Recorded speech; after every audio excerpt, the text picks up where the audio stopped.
U.S. gain the upper hand by crippling enemy infrastructure before any nuclear launch can occur. Now let's turn to defense. Ground-based mid-course defense, or GMD. Imagine a system that could intercept incoming missiles from space. The GMD uses kinetic kill vehicles to destroy ICBMs mid-flight. While still evolving, recent tests have demonstrated improvements in interception capabilities. And with planned upgrades, the GMD system aims to provide enhanced coverage against Russian ICBMs. Aegis Ballistic Missile Defense, or BMD. Deployed on U.S. Navy ships, this system can track multiple incoming threats and intercept them. Picture a floating fortress, ready to defend against nuclear attacks. The Aegis BMD system uses advanced radar and interceptor missiles to protect U.S. assets and allies from missile strikes. Counterforce strategies focus on targeting the adversary's military capabilities while minimizing civilian casualties. The U.S. can leverage advanced weapon systems to conduct precision strikes. AGM-86 ALCM. This air-launched cruise missile can travel over 2,400 kilometers or 1,491 miles, delivering a nuclear punch to enemy targets without putting pilots at risk. With a nuclear yield of up to 100 kilotons, the ALCM is a crucial component of the U.S. nuclear triad. B-2 Spirit. With its stealth capabilities, the B-2 can penetrate sophisticated air defenses and deliver nuclear payloads with precision. The B-2 is capable of carrying both conventional and nuclear weapons, making it a versatile platform for strategic strikes. Knowledge is power. The U.S. needs to stay ahead with robust ISR capabilities. RQ-4 Global Hawk UAV. This high-altitude drone provides real-time intelligence on Russian military activities, allowing for informed decision-making. With its ability to fly at altitudes of 60,000 feet and cover vast areas, the Global Hawk ensures that U.S. forces have the latest information at their fingertips. The U.S. is deploying new satellites equipped with advanced sensors to detect missile launches. Imagine a watchful eye in the sky, ready to alert decision-makers at a moment's notice. The Space-Based Infrared System, or ESPIRS, is a prime example, providing early warning of missile launches and tracking potential threats. Deterrence is the ultimate goal, and the U.S. must show that it won't back down. The U.S. must continually modernize its nuclear forces to maintain a credible deterrent. The upcoming GBSD will replace the aging Minuteman III missiles, ensuring the U.S. maintains a reliable and survivable ICBM force. The GBSD is designed with modern technologies to enhance its survivability and capability to penetrate enemy defenses. The new Columbia-class submarines will be equipped with advanced SLBMs, keeping the U.S. secure under the waves.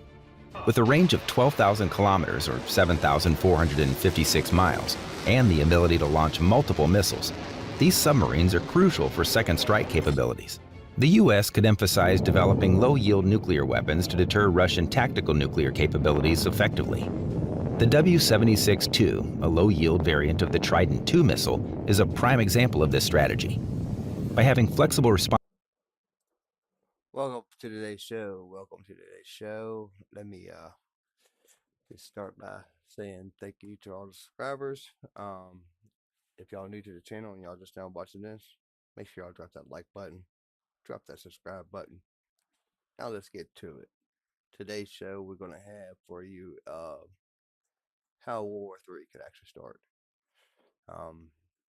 This is going to give us some time to actually get the news ready for tonight, because we got breaking news for tonight. And also we have some big news about the channel. So stay tuned. Make sure y'all catch that here later on. But let's get to this.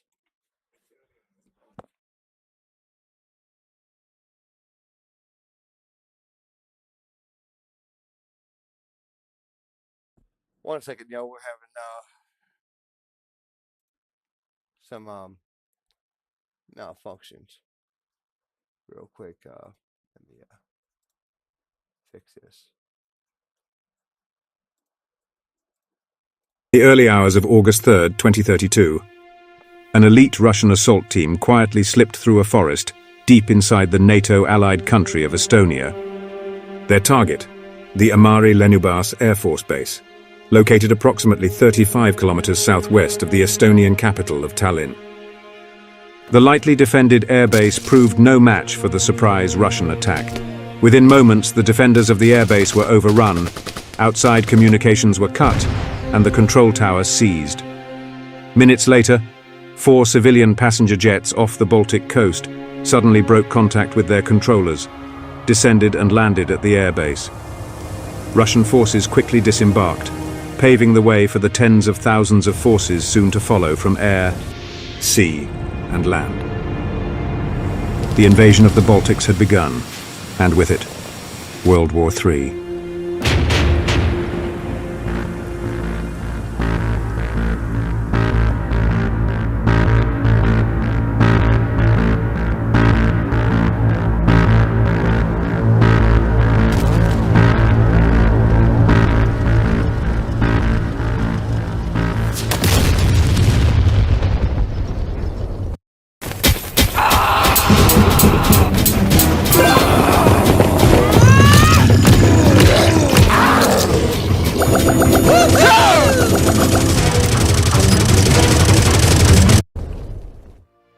Much like Germany's downfall after World War I, Russia found itself politically, economically, and militarily devastated following its failed attempt to seize Ukraine in 2022. Following years of staggering military losses, the Russian public ached for new leadership and a return to the glory days back when the Soviet Union was a superpower feared by countries across the globe. They would receive that leadership through a charismatic new firebrand Russian president, the former first deputy director of the Federal Security Service, or FSB, Dmitry Kozak, who took power after a swift and bloody coup in late 2026. In 6 short years, Kozak overhauled and restructured the military, investing billions into smaller, more agile and highly trained conventional forces, while procuring large numbers of Chinese exported armor, air defense systems, drones, and naval warships. A stopgap solution while Russia rebuilt its domestically produced military inventory. But time was not on Kozak's side. With an unsustainable military budget built on an anemic, isolated economy and a fickle, anxious populace, Kozak knew that his vision of a new empire must be implemented soon. His solution came from the East. Seeking his own legacy and believing that time and circumstances were both right and fleeting, Premier Liu Hao of China formed an alliance with Russian President Kozak. Together, they would devise a secret coordinated military plan designed to dominate Europe, Asia, and the shipping lanes critical to global trade. It was called Operation Resurgence. It was to begin in Europe with a lightning Russian invasion of the Baltic countries of Estonia, Latvia, and Lithuania, reclaiming those countries lost to Russia following the fall of the Soviet Union. Seizing them would provide a critical land bridge from Russia to Kaliningrad, granting Russia's navy greater influence over the Baltic Sea and the Russian army, a direct doorway into Western Europe. Kozak and Hao were fully aware that the invasion would trigger a massive NATO military response. In fact, they counted on it, as once NATO became firmly mobilized, focused, and committed to a war against Russia in Europe, China would then initiate the second phase of Operation Resurgence, the invasion of Taiwan. Both Kozak and Hao were firm in their belief that the United States, a country politically fractured and distracted from within, would not have the will to mobilize, the unity to weather the economic blow, or the stomach to incur enormous losses for places few in the US knew of or cared about. For the United States and its allies, like they had nearly a century before during World War II, together, could they once again rally, battle and win a two-front war a half a world apart? Or through failure, miscalculation or insanity, would it all come to an end in the blinding flash of nuclear annihilation? The world was about to find out.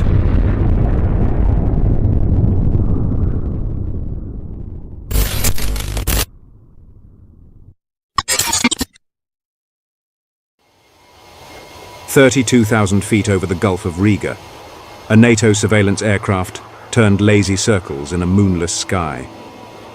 The crew aboard were on alert, their powerful radar peering deep into Russian territory at the suspicious forces massing for what the Kremlin had called a snap military exercise. NATO was skeptical. With Russian President Dmitry Kozak's recent military expansion and his bellicose threats against the West, the thin but potent NATO forces in the Baltics were wary and had responded by increasing their readiness. In Washington, President Dalman and his administration were dismissive of NATO's concern, believing Russia incapable of mounting offensive operations in Europe. Instead, the Dalman administration's primary attention was fixed on the Pacific Rim and the ongoing struggle there for regional dominance against China. Aboard the surveillance aircraft over the Baltics, NATO's worries were confirmed on August 3rd, when radar operators identified a wave of incoming tactical ballistic missiles from the east. Their trajectories and points of impact were soon determined. The missiles were headed for the Baltics. As one of the radar operators put it, "Buckle up, kids, here comes the pain." The Russian offensive began with a rain of missiles, long-range artillery fire, and thousands of drones, targeting facilities throughout Estonia, Latvia, and Lithuania. Airports, radar and power stations, fuel depots, ammunition storage facilities, and surface-to-air missile batteries were simultaneously struck. Russian aircraft followed, with NATO fighter aircraft racing to meet the attack. As the crowded skies over the Baltics filled with aircraft, missiles, and flaming wreckage, down below, the leading elements of the Russian ground offensive began their assault. In the north, along Highway E20 near the city of Narva, Estonian ground forces fought hard against the onslaught of Russian tanks, infantry fighting vehicles, and attack helicopters, all under the withering support of artillery and rocket fire. Lieutenant Jan Lukas of the Estonian ground forces described the chaos in the battle for Narva. Almost immediately, our vehicle was hit by a missile. Only me and the driver were able to get out. We got picked up by another vehicle and hadn't gone 100 meters when it was also hit by a missile. This time, nobody made it out but me. Only reason I'm not dead or a POW is because a civilian who was positively mental picked me up and got me out of there while under fire. When skies have fallen down, and I still could stand my ground. Oh, fate, you've tried me and failed, but I know how fast you'll play. We will play once again. Engage in dancing up. Suffering significant losses, the defenders were eventually driven west, with an unsustained efforts gave valuable time for follow-on forces to gather and prepare for the defense of the city of Jovi, considered critical in faltering the Russians' northern advance. While in the south from Kaliningrad, Russian forces made rapid work of overwhelming and destroying the small Lithuanian tripwire defense force staged at the city of Kaibata.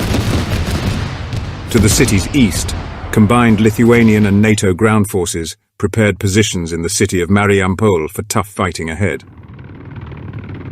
But the largest Russian assault was focused on eastern Latvia and their goal of seizing the capital city of Riga within the war's first 60 hours. Doing so would effectively cut the Baltics in half, leaving Estonia and Lithuania isolated and desperately vulnerable to defeat. Standing in the Russians' way was a NATO battalion-strength multinational battle group, led by Canadian Lieutenant Colonel Ryan Bornett. Anticipating the Russians' plan, Bornett had the bulk of his forces staged near the Latvian city of Rezekne. Over a live emergency video conference, US President Dalman and other NATO heads of state were given a briefing by NATO command, including by Lieutenant Colonel Bornett from his temporary headquarters in Rezekne. Bornett made it clear that holding Rezekne was critical. "The bulk of the Russian attack will be directed here," he told the gathering. "If we hold Rezekne, we stall the Russians. We stall them, they lose." Looking for reassurance, President Dalman asked Bornett directly of his chances of holding the city until reinforcements from Poland and elsewhere could arrive. Bornett was confident. "We will hold."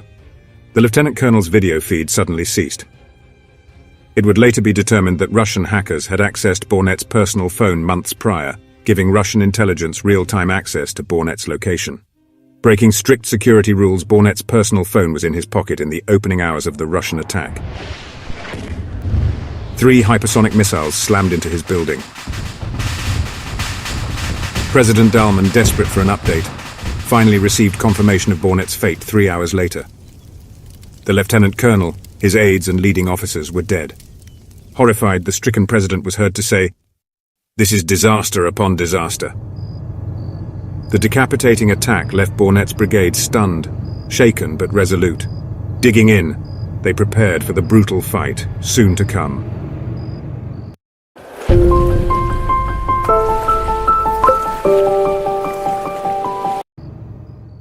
Meanwhile, 60 kilometers to the west, in the eastern Latvian village of Atashiene, a farmer was startled to see dark shapes thundering over his field. The wraiths were 2 Latvian Apache attack helicopters, racing toward the threatened city of Rezekne, home to 30,000 civilians, and the nation's main line of defense against the sudden Russian attack. Aboard Rapier 1, Lieutenant Janis Pudelis was anxious.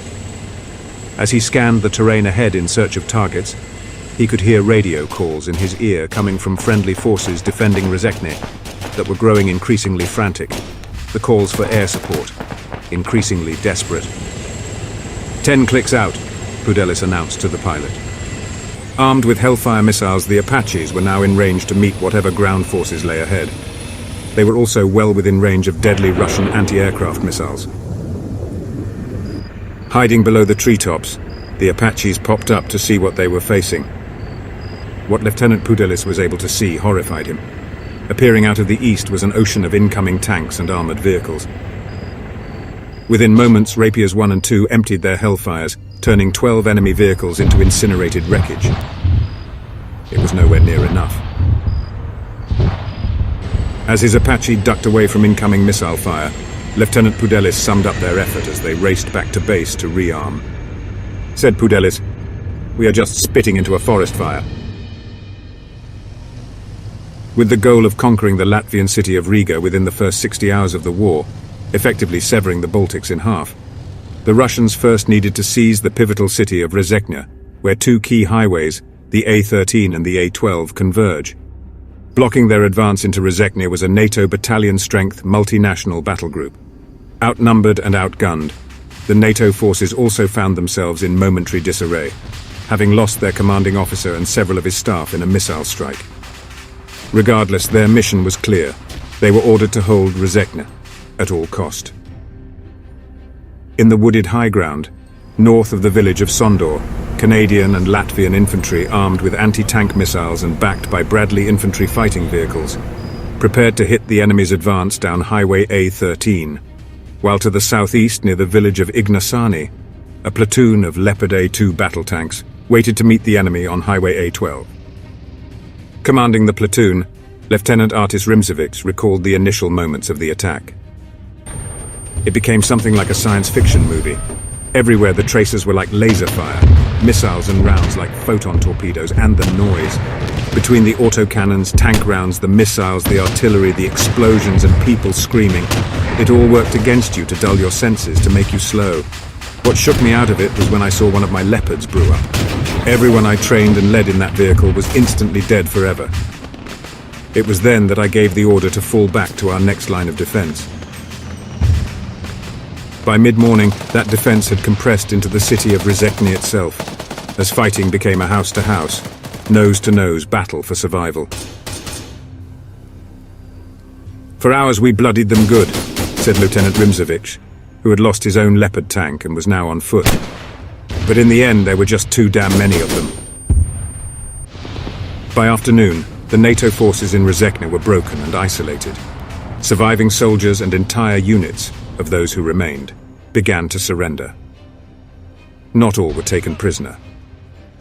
Within a stone's throw of Rezekne's iconic castle ruins, 12 NATO combat engineers surrendered to Russian forces of the 2nd Guards Motor Rifle Division, led by Colonel Oleg Nagamov. Nagamov made it clear that he had neither the time, the resources, nor the patience to manage prisoners. The 12 were lined up along the bank of the Rezena River, and as Nagamov drove away, he ordered their cold-blooded execution. Shot and dumped into the river, one of the 12 soldiers would survive. Hours later and miles downstream, Captain Marcus Kellaway pulled himself from the river and escaped into the woods, exhausted, but with only a grazing wound to his shoulder. In the days ahead, Kellaway, along with a scattering of others who escaped capture or execution that day, would form a team to operate behind enemy lines, becoming a constant, relentless and dangerous thorn in the Russians' proverbial flank, earning Kellaway's team both fame and a nickname, the Rezekne Raiders, by both friends and enemies alike. Meanwhile, with Rezekne taken, the road to Riga was now open. So too was the fate of the Baltics.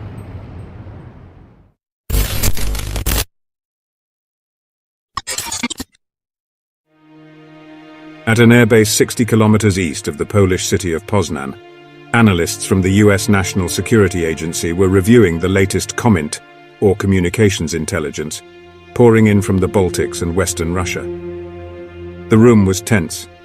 With the Baltics at war, the small NSA team was assigned the critical task of flagging any and all communications regarding two key Russian military units, the 152nd Missile Brigade based in Kaliningrad and the 26th Missile Brigade in Western Russia.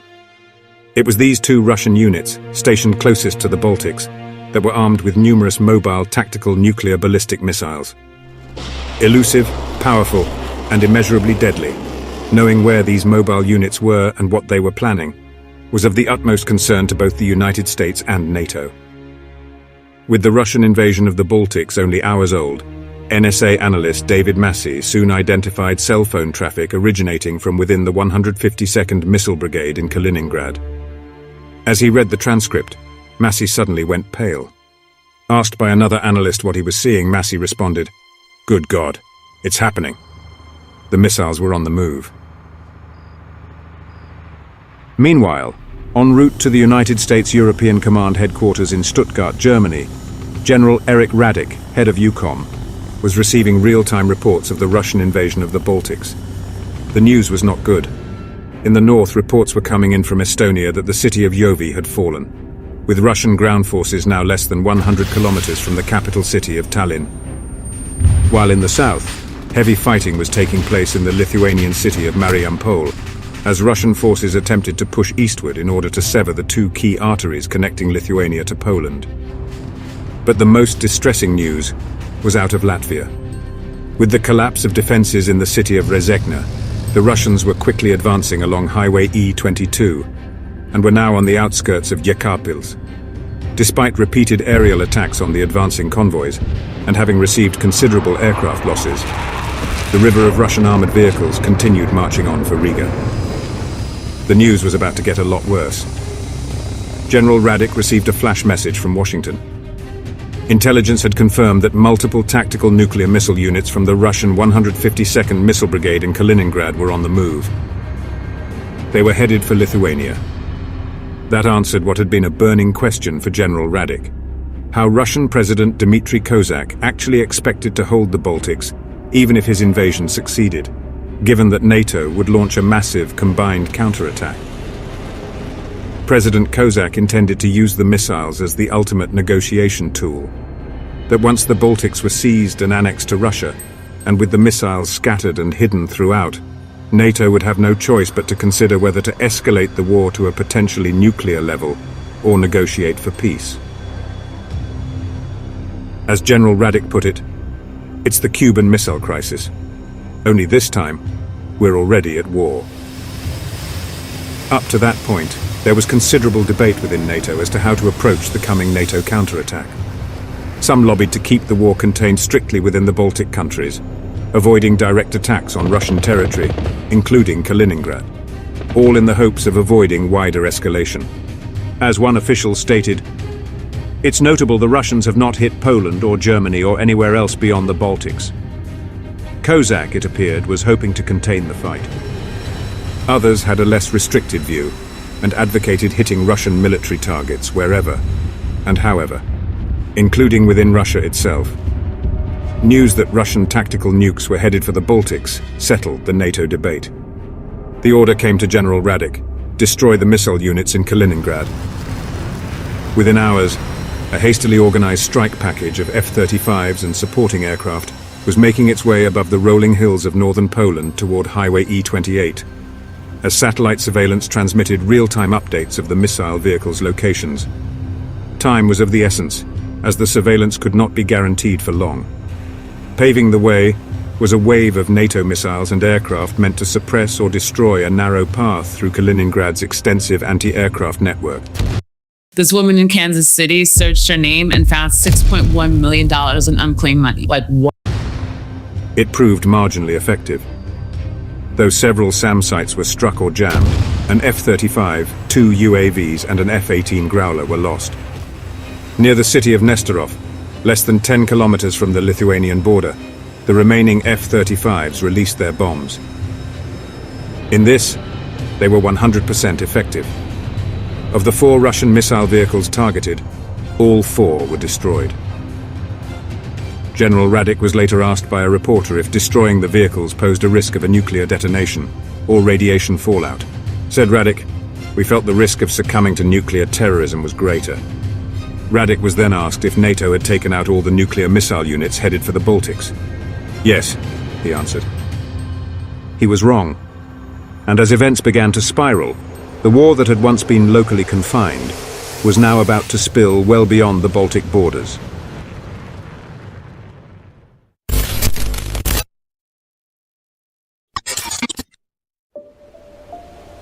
"200 kilometers off the coast of Scotland, the 320-meter tanker, the Seawise Giant, sailed with a full load of oil bound for the northern coast of Spain.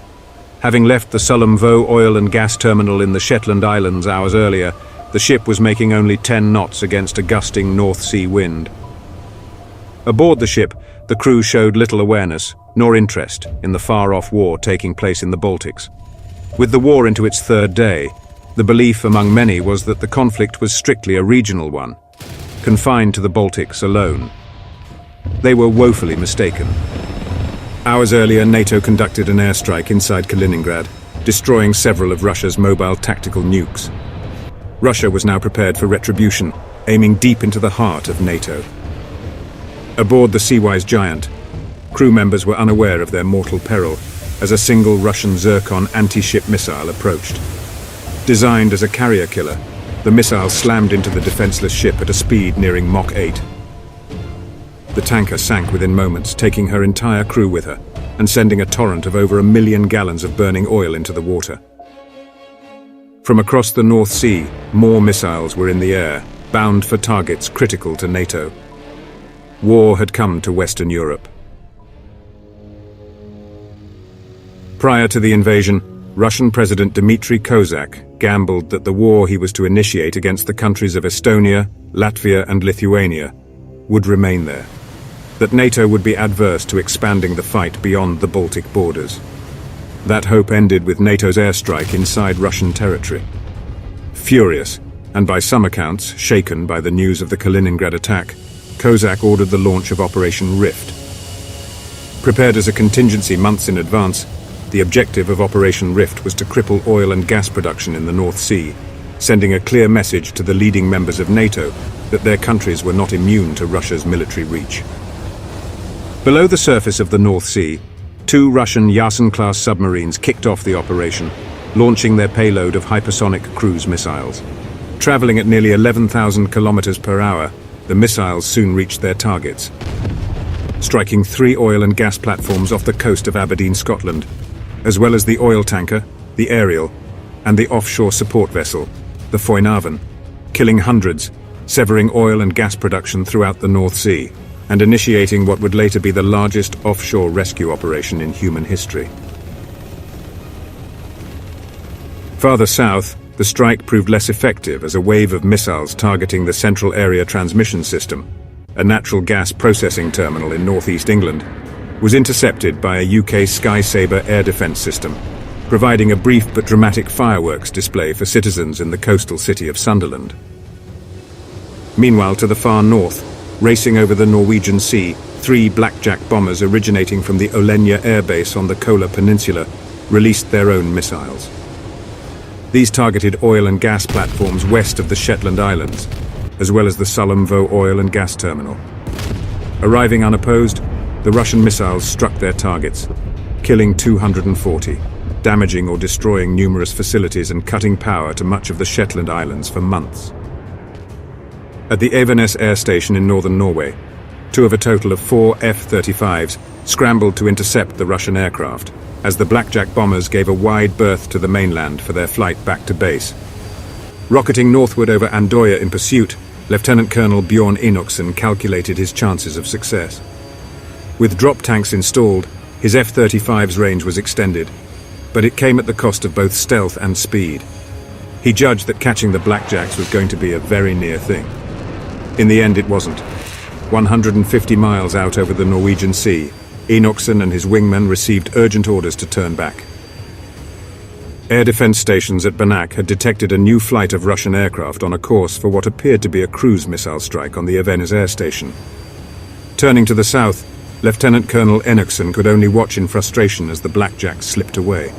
His frustration turning to fury as he would later learn that the incoming Russian airstrike had been a simple feint, designed to draw off Norway's thin combat air patrol in the north.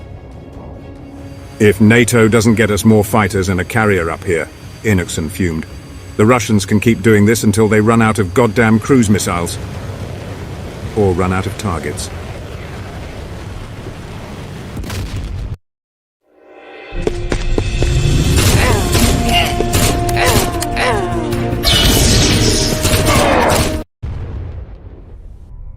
Hours later, in the Barents Sea, a telescoping mast rose from the depths, its thermographic eye sweeping the surface for danger.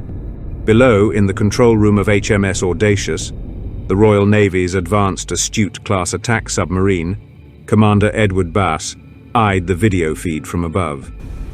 It showed that his boat was alone. He'd anticipated as such, as hours before he'd been ordered to leave his station off the coast of Murmansk, where he'd been monitoring Russia's northern fleet and head several hundred miles north. As Bass put it, to the very middle of nowhere. The question was, why? He'd soon get his answer from Northwood headquarters. Along with news of Russia's shocking cruise missile attack on oil and gas facilities in both the North Sea and the eastern coast of the UK, the latest message also contained new orders. Proceed northwest of Novaya Zemlya. Conduct T-LAM strike on the following targets. Commander Bass turned to his XO, his face grim. He gave the order to dive. The Audacious was going to war. While HMS Audacious prepared its attack from the Barents Sea, staff at the US Navy's Theater Undersea Surveillance Command in Virginia were waging their own battle, assisting NATO forces in the North Sea and their hunt for the 2 Russian Yasen-class submarines that carried out the UK missile attack. The subs were now attempting to slip away, one intending to hide amongst the sonar clutter along the rugged Norwegian coast, the other heading for deeper waters north of the Shetland Islands. The Russian crews were confident in their skill, and the stealth of the Yasen-class sub, a weapon considered the crown jewel in the Russian Navy, and arguably comparable to Western-designed attack subs. They would soon learn their confidence was misplaced. From the moment the subs fired their missiles, the US Navy's vast integrated undersea surveillance system pinpointed their exact locations. In truth, their locations had been known for some time. Days before the war began, NATO tracked the subs as they entered the North Sea and were being shadowed by a US Orca unmanned undersea vehicle and a US Virginia-class submarine, the Montana. The rules of engagement for NATO's naval forces had been to hold fire unless Russian naval units fired first, the hope being that the Russians would be averse to committing their naval forces to the war, and thus keep both sides from potentially losing their most prized and expensive military assets. That hope died in the North Sea. Within moments of the attack, anti-submarine forces from the UK, US and Norway converged on the Russian subs. First to fire was the unmanned Orca. Carrying a single Mark 46 torpedo, it would be the Orca's first time firing a weapon at a real-world target. In Virginia, naval staff soon heard the telltale explosions as the Yasen sub, the Kazan, began its terminal dive to the seabed.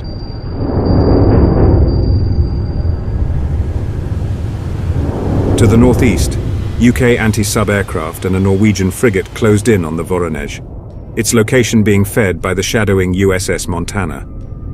Like a sniper's spotter, the Montana led the hunters to the hunted, silently leaving others to deliver the fatal blow, thus ensuring the Montana's stealth and ability to hunt again. Within mere hours of the Russian attack, both subs, along with the bodies of 165 sailors, lay at the bottom of the North Sea. Far to the north, HMS Audacious continued NATO's retribution.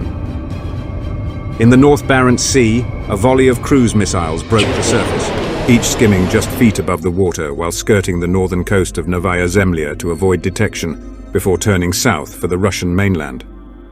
Their mission: to cripple Russia's oil and gas industry in the Arctic, an investment that cost billions and took decades to create. As the missiles closed in, an official from the UK Ministry of Defence joked, "There's about to be a whole new version of the Northern Lights over Russia."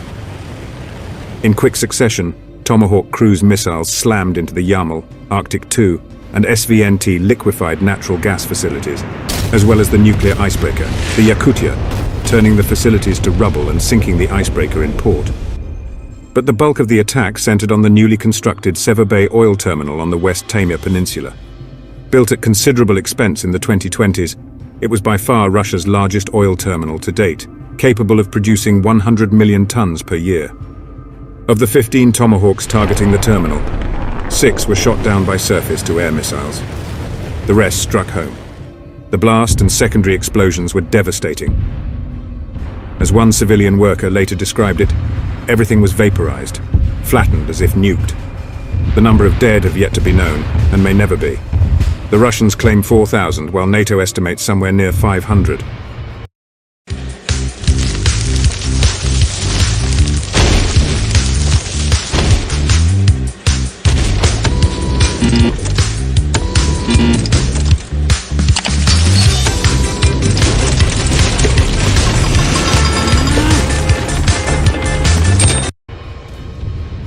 Aboard HMS Audacious, Commander Bass, forgoing any celebratory action, instead quietly ordered a new course, northwest under the ice shelf, to slip away before the Russians came hunting.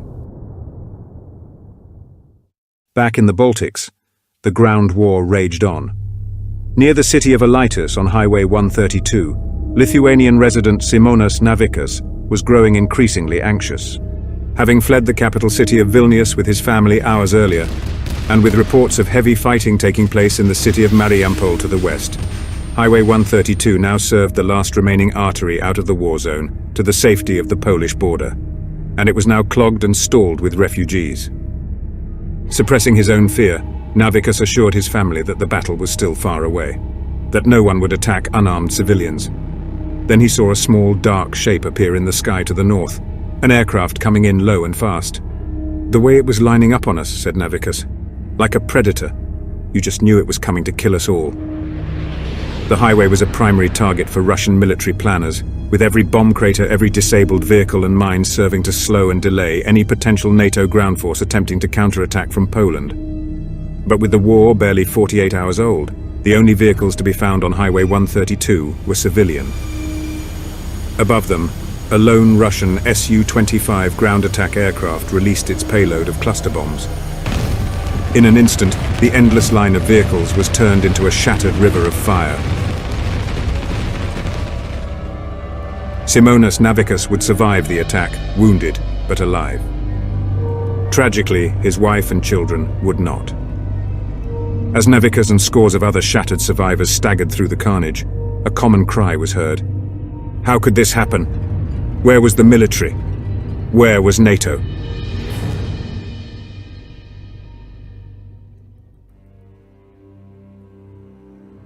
At United States European Command Headquarters in Stuttgart, Germany, General Erich Radik, head of EUCOM, agonized in silence over the pace of NATO's response to the Russian invasion of the Baltics. From Warsaw to London to Washington, D.C., the heated demand for immediate military action was growing. So too was that heat directed at Radik himself, with some pundits in the media calling the general cautious and timid. Radik tried to ignore the noise, but he bristled at the legion of Monday morning quarterbacks.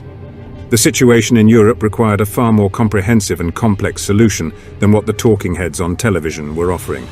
Though he had a potent ground force pre-positioned and at his command in both Germany and Poland, it was a force designed to defend against and deter the Russians.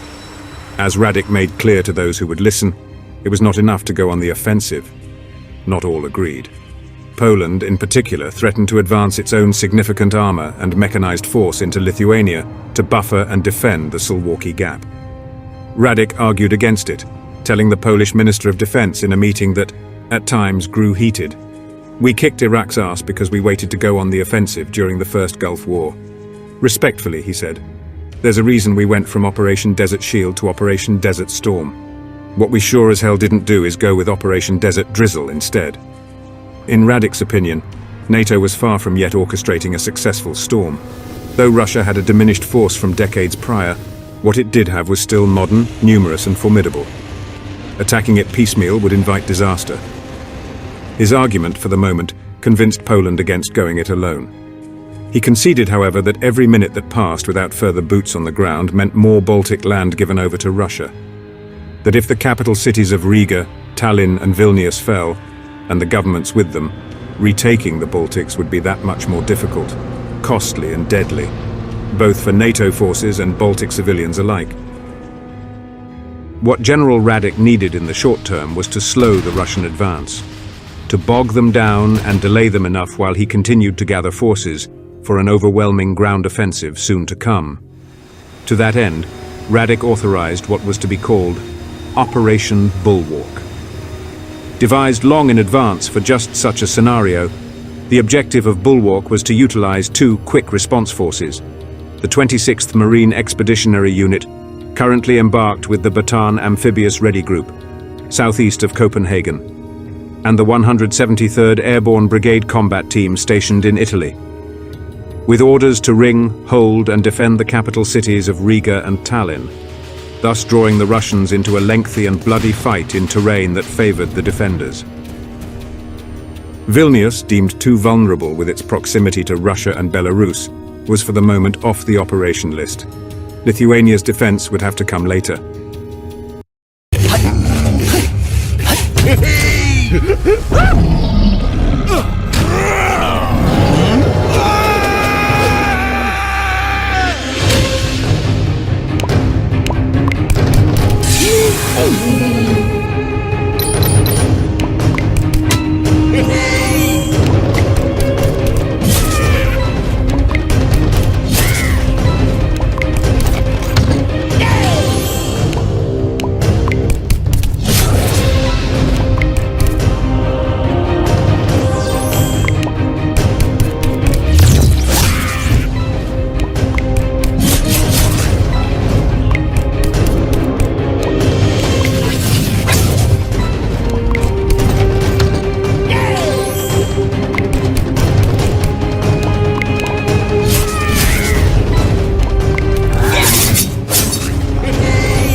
The commanders of the 26th and the 173rd were, as expected, supremely confident in the success of their mission.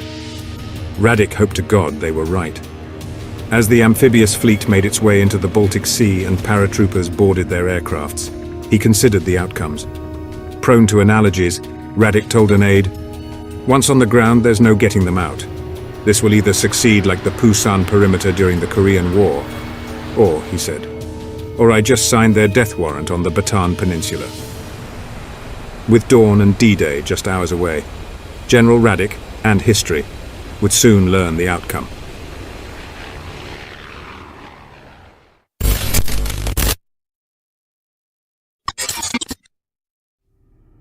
In the waters of Tallinn Bay, 6 miles northwest of the Estonian capital city, US Marine Corps First Lieutenant Louis Roscoe looked out into the blackness, his night vision catching sight of a fellow landing craft of the 26th Marine Expeditionary Unit as it made its way for the shoreline, while helicopters and fast-moving aircraft flashed by overhead. Like the other 1,200 Marines in the battalion landing team, Louis's thoughts were focused on the tasks ahead, his emotions a jumbled soup of excitement, calm and trepidation. Though the landing in Estonia was not to be a Normandy-like storming of a contested beach, as Russian ground forces were still more than 40 miles east of Tallinn, the landing site was still well within the range of deadly Russian air and missile strikes, be they conventional, chemical, or in the nightmare scenario, nuclear. Before boarding his landing craft, Lewis wrote in his journal, "Overall, our confidence is high, but so is the pucker factor. This would be the first time in generations that the US Marine Corps would face a modern peer state in a real-world battleground. For Lewis, all of it felt surreal, like being a participant in someone else's movie. Suddenly, a tremendous explosion turned the surrounding sea to daylight as the Constellation-class frigate, the USS Chesapeake, erupted into a massive ball of flame. Though the bay had been swept for mines, it proved difficult, if not impossible, to hunt down and destroy the Russians' unmanned underwater kamikaze drones that lay silent, dormant and often hidden in the clutter of old wrecks. One of the All right, y'all. That is the show for today. That is episode 1 of the show. I hope y'all liked the show so far. We will be continuing this show tomorrow. This just gives us, some wiggle room to actually play around with, to plan on the new show.